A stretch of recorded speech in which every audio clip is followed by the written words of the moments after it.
तूने मेरी प्रार्थना सफल कर दी और अपना विरुद्ध भी।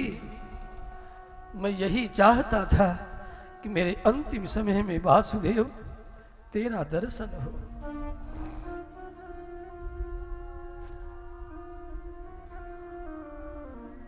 हे वासुदेव, चलते चलते मन में एक शंका रह गई है। कृष्ण मुस्कुराए, पांडवों के साथ प्रणाम करते हुए, पितामह फिर शंका दूर ही कर।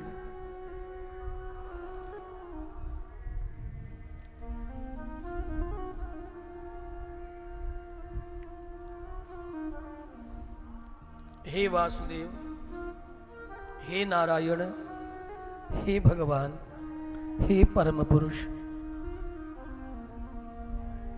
अपने ही माया से अपने आप को अधीन कर जगत में अपने सर्वशक्तित्व इत्यादि गुणों को छिपाकर वृष्ण वंश में आने वाले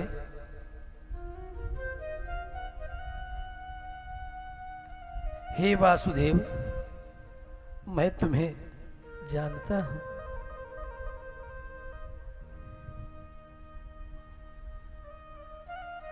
जिसे वेदों ने जाना है, जिसे शिव सनकादि ने जाना है, जिसे देवर्षि नारद आदि निरंतर गान करते रहते हैं बिना पर तान छेड़ छेड़ कर,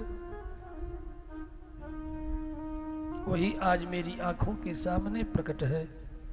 ईश वै भगवान साक्षात आद्यो नारायण पुमान मोहयन् मायया लोकम गूढ़ः चरति विष्णुषु।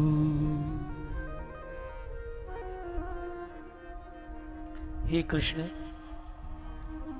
आप क्या चाहते हैं आज तक कोई जान न सका है। चलते चलते शंका, एक बात समझ में नहीं आज अंतिम दिन तक कि तुम जिस पक्ष में होते हो, तुम जिसके साथ होते हो, उस पर इतनी विपत्ति क्यों आती है।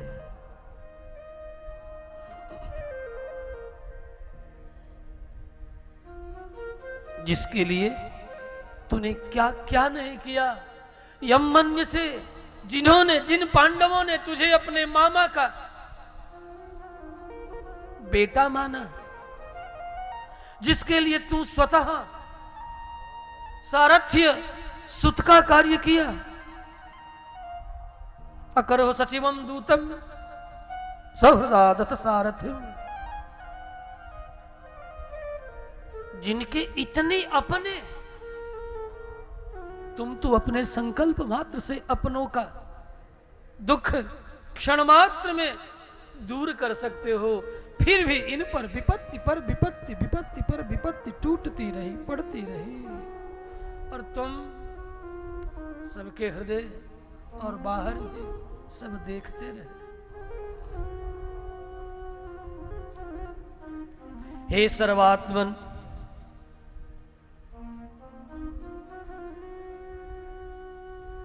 ये बात आज तक मुझे समझ में नहीं आई। भगवान मुस्कुराते हैं और निवेदन करते हैं, बाबा मैं जिस पर अनुग्रह करता हूं उसका मोह जगत में केवल और केवल परमात्मा मैं कृष्ण ही एकमात्र अपना हूं, ये बात जब तक समझ में नहीं आ जाए, ये समझाने के लिए उस भक्त पर विपत्ति पर विपत्ति, विपत्ति पर विपत्ति आती है। जब तक विपत्ति न पड़े तब तक अपने और परायों की पहचान नहीं होती। अपनों को जानना पहचानना है तो बिना विपत्ति के नहीं जान सकोगे। संपत्ति में तो सब अपने दिखाई पड़ते हैं, लेकिन जिस क्षण तुम्हारा निर्णय गलत हो जाए, जिस क्षण तुम्हारे ऊपर तुम्हारे किए गए निर्णयों से विपत्तियां आने लगे, उस समय देखना कौन तुम्हारे साथ है, और जो तेरा साथ दे समझ लेना वही अपने लोग हैं। अपनों और परायों की पहचान के लिए ये विपत्ति मित्र है, सुहृद है।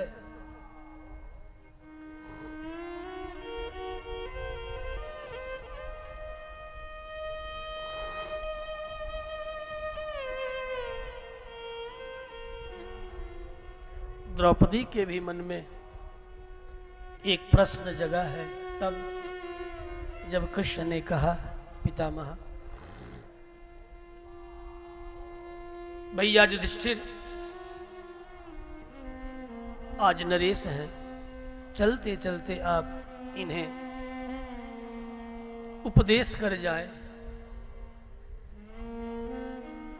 और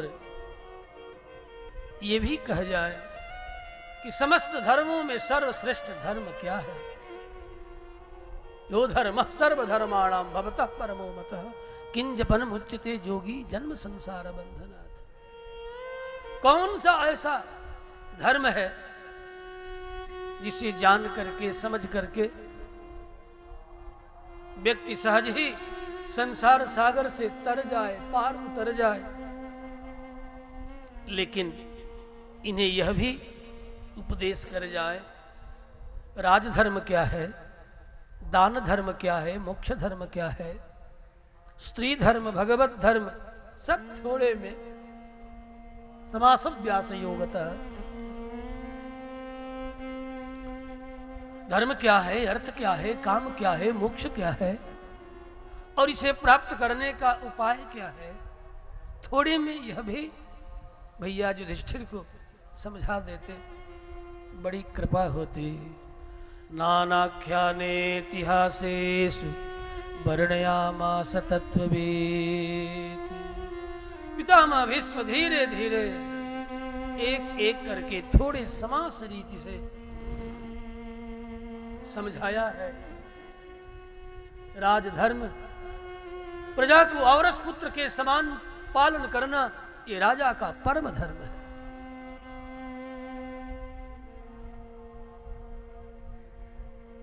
दान वही प्रशस्त है जो सत्पात्र और सुकाल में किया जाए। लक्ष्मी नारायण महायज्ञ हो रहा है, नचनिया नचा न हो तो गांठ पर गांठ लुटाए जाएंगे। हाय रे दुर्भाग्य! सत्कर्म और सद्धर्म में जिसकी संपत्ति लग जाए, ये सबसे सुंदर सुकाल है, सबसे सुंदर अवसर है दान का। पात्रे प्रदीयते यत्तु तद्धर्मस्य प्रसादनम देशे काले च पात्रे च। देश और काल इससे सुंदर। अब आज इस पाटलिपुत्र में सोनभद्र और गंगा के जल से आप्लावित धर्म भूभाग पर लक्ष्मी नारायण महायज्ञ के सुंदर सुअवसर को छोड़कर इस काल में इतना सुंदर सुअवसर नहीं प्राप्त होगा। धर्मवीर सियाराम सिंह की मैं धर्म मंच से स्मरण करता हूं, जिन्होंने एक शब्द पर ही यज्ञशाला का निर्माण कर भगवान श्री यज्ञ नारायण को आने का सुंदर आमंत्रण दिया है। ऐसे सियाराम सिंह का मैं हृदय से आभार व्यक्त करता हूं और मंच से अभिनंदन करता हूं। यह है धन का श्रृंगार, नहीं है तब भी जो कहते रहे कि गुरुदेव टूट जाऊंगा लेकिन आपकी प्रतिष्ठा नहीं डूबने दूंगा। ये सुंदर अवसर आपने दिया है।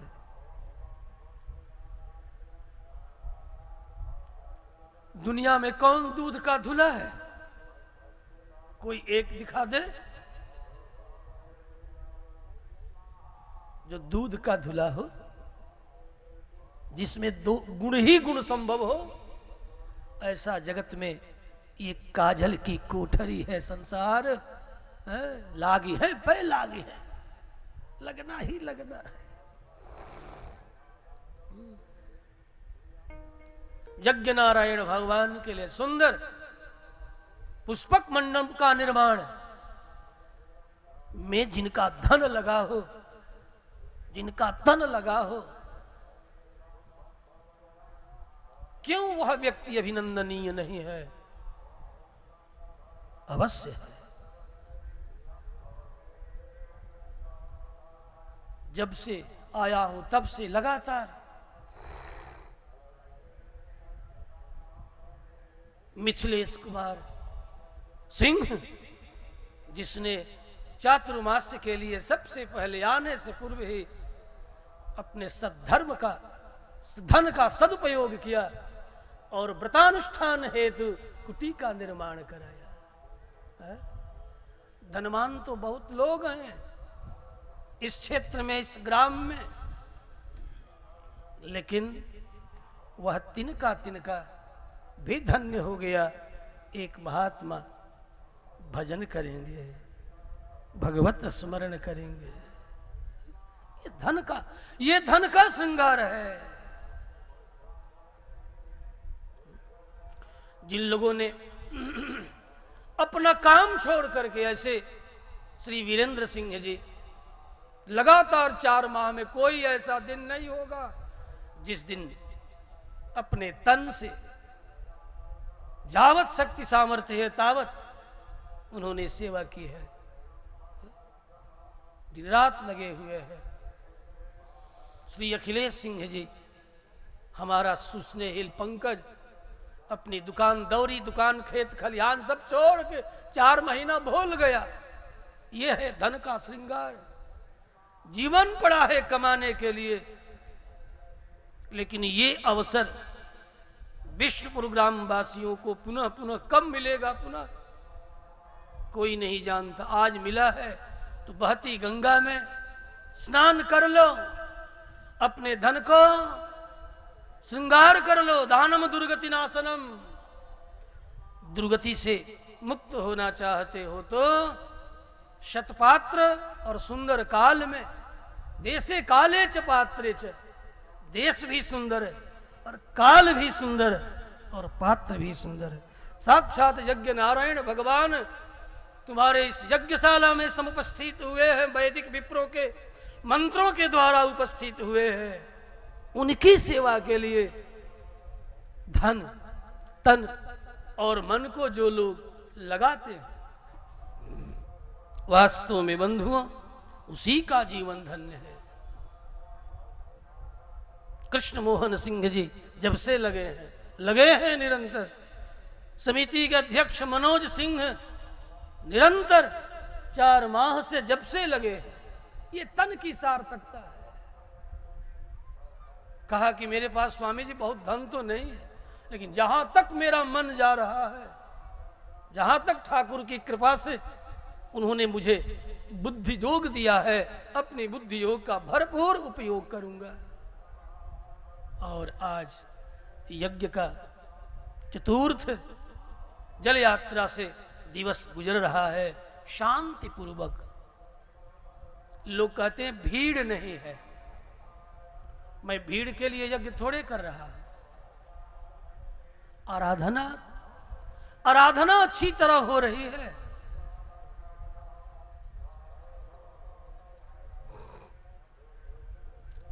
ग्राहक सभी नहीं होते। जो सतपात्र होंगे वही, जो जौहरी होगा वही ना पहचान करेगा।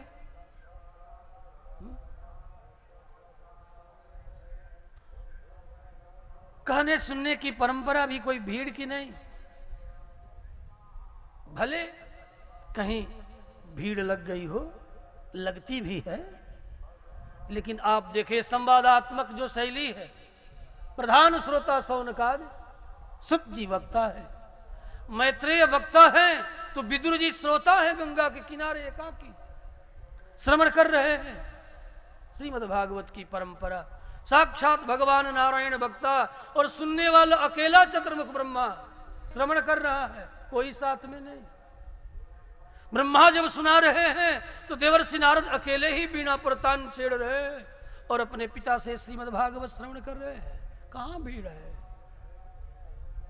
देवर्षि नारद अकेले हैं और पिता उपदेश कर रहे हैं।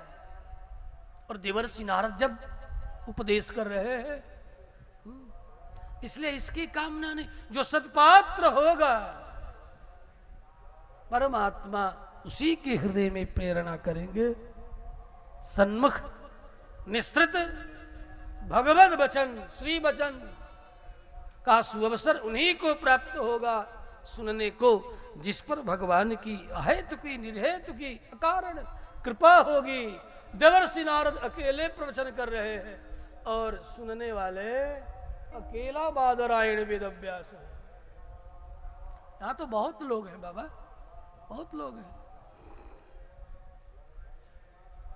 और जब बादरायण वेदव्यास सुना रहे हैं ब्रह्मराज सुखदेव को, तो क्या वहां भीड़ है? अकेला सुखदेव श्रवण कर रहे हैं। वो तो प्रारब्ध था कि परीक्षित जब श्रवण कर रहा है उस समय और समाज इकट्ठा हो गया कि चलो चलो देखो मेरा पौत्र क्या सुना रहा है, मेरा पुत्र क्या सुना रहा है, मेरा प्रपौत्र क्या बोल रहा है। हमें तो समझ में ये बात नहीं आ रही है कि परीक्षित का कल्याण कैसे होगा। तो जिज्ञासु बन करके बादरायण वेदव्यास भी पराशर भी आए हुए हैं जब सुखदेव मुनि कथा सुना रहे हैं। इन तथ्यों की ओर बहुत ध्यान न दिया जाए। अस्तु, प्रसंग पर लौटता। पितामह भीष्म ने युधिष्ठिर को समास रीति से दान धर्म समझाया, पुनः मोक्ष धर्म भी।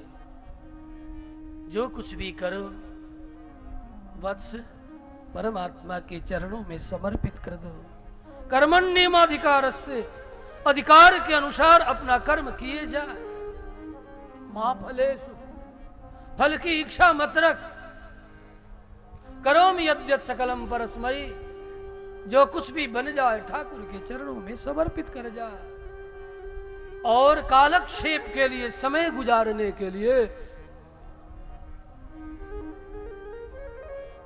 भगवान नाम का स्मरण करता रहा। विश्वम विष्णुर्वषट्कारो भूत भव्य भवत् प्रभु, भूतकृत भूतवृत भावो भूतात्मा भूत भावनः। इन नामों के द्वारा भगवान श्री हरि का स्मरण करते रहना है। यही परम धर्म है, भगवान नाम का स्मरण। इसलिए आओ कुछ क्षण हम सब भी उस ठाकुर का पवित्र स्मरण करें। नाम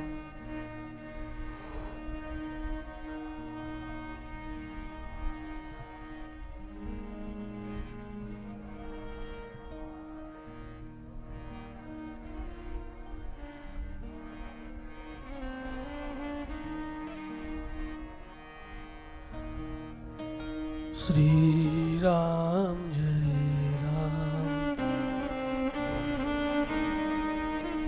श्री राम जय राम, जय जय राम। श्री राम जय राम, जय जय राम। श्री राम जय राम, जय जय राम। श्री राम जय राम, जय जय राम। श्री राम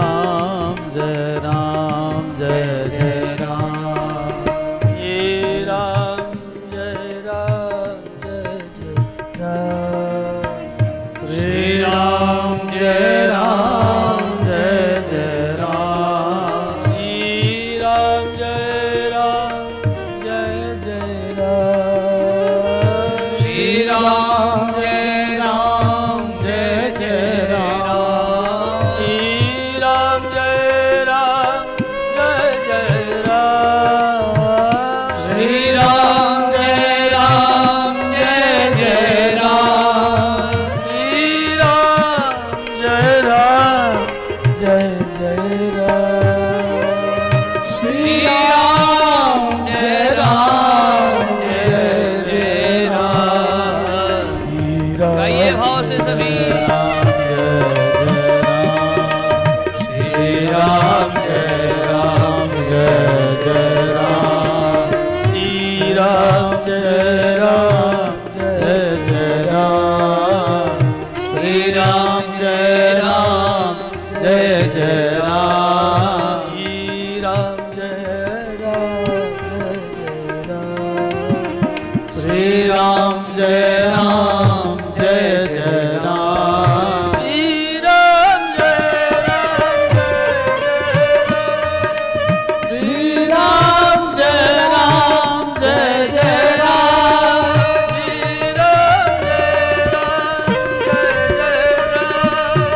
श्री राम जय राम जय जय राम श्री राम जय राम जय जय राम श्री राम जय राम जय जय राम श्री राम जय राम जय जय राम श्री राम जय राम जय जय राम श्री राम जय राम श्री राम जय राम जय जय राम श्री राम जय राम जय जय राम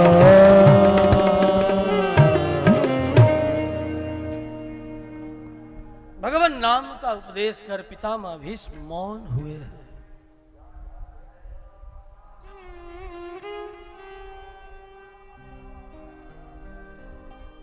प्रार्थना करते हुए कृष्ण यह मौन प्रार्थना सुखदेव के अंतर हृदय में मुखरित हुआ है। पितामह भीष्म कह रहे हैं मौन प्रार्थना मुखर हुआ है। कहा सुखदेव के श्रीमुख से, वहां तो मौन प्रार्थना है, यहां मुखरित हुआ है। मुनिवर सुखदेव ने सुन करके कहा पितामह भीष्म चलते चलते कह रहे हैं प्रभु आपने अपनी प्रतिज्ञा छोड़ मुझ पितामह की प्रतिज्ञा को रखा। आपने महाभारत युद्ध में प्रतिज्ञा की थी मैं शस्त्र अस्त्र ग्रहण नहीं करूंगा। जब अर्जुन को बाणों से बेध करके सर पंजर बना दिया, आप रथ की पहिया ले मेरी ओर दौड़ पड़े। उस समय कि आपका जो आगमन सौंदर्य है, आपके कपोलों पर श्वेत कणिकाएं मोतियों के तरह इस तरह चमक रही थी मानो किसी अमलात्मा विमलात्मा साक्षात भगवती रमा ने आपका श्रृंगार किया हो, वह मेरे हृदय में धसा हुआ है। आज उसी अपने मधुर मंगल में रूप का मुझे दर्शन तो करा दो नाथ। भगवान कृष्ण का वह दिव्य मंगल में जब रथ चरण रथ की पहिया लेकर के दौड़ पड़े हैं, भगवान कृष्ण वही अपना स्वरूप वही चित्र इनके चित्त में प्रकट करते हैं। अपने मन को बुद्धि में, सारी ज्ञान कर्म इंद्रियों को अपने मन में समेटा, मन को बुद्धि में समेटा, बुद्धि को चित्त में लय किया। देखते ही देखते आत्मलय करते हुए पितामह भीष्म मौन होते हैं। भगवान श्री कृष्ण के नित्य आनंदमय धाम को प्राप्त करने के लिए निकल पड़ते हैं। सभी पांडव, राजर्षि, देवर्षि, ब्रह्मर्षि वर्याः, जितनी सभा उपस्थित है, सब मौन हो गए। तब से किसी के जाने के बाद कुछ क्षण हम शोक मौन होकर मनाते हैं। इसके प्रथम प्रवर्तक पितामह भीष्म का महाप्रयाण ही रहा है।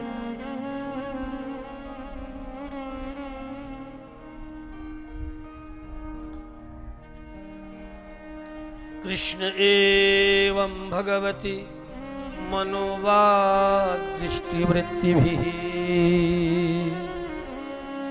आत्मन्यात्मन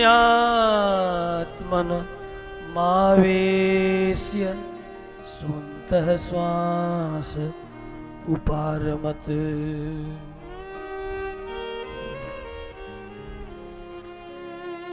संपद्यमानम् आज्ञाय भीष्मं ब्रह्मणि निष्कले सर्वे बभूस्ते तूष्णीं बयांसीव दिनात्यये। जिस तरह पक्षी दाना चुनकर संध्या में अपनी घोंसला में आकर मौन हो जाते हैं, उसी तरह सारी सभा मौन हो गई। संपद्यमानम आज्ञाय।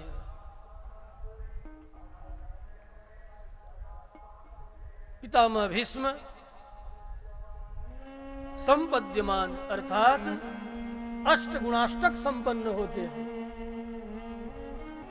महाभारत में जो आप देखते हैं उतना सत्य नहीं है जो चलचित्र में आप देखते हैं। पितामह भीष्म अष्टगुणाष्टक संपन्न हो रहे हैं। उसी का नाम वेदांत सूत्र में संपद्यमान है। सम्यक प्रकारेण पद्यते आपद्यते प्राप्नोति। किम प्राप्नोति? भगवंतम दिव्यलोकम आनंदमयम साकेतम गोलोकम वैकुंठम। यदा प्राप्यते तदैव संपद्यमानम। वही सच्ची संपत्ति है, संपद्य है, संपत है, सुंदर पद है। संपद्यमानम आज्ञाय। अष्टगुणाष्टक संपन्न हो रहे हैं। अष्टगुणाष्टक ये मुक्तों का लक्षण है। 8 गुण मुक्तों में पाया जाता है।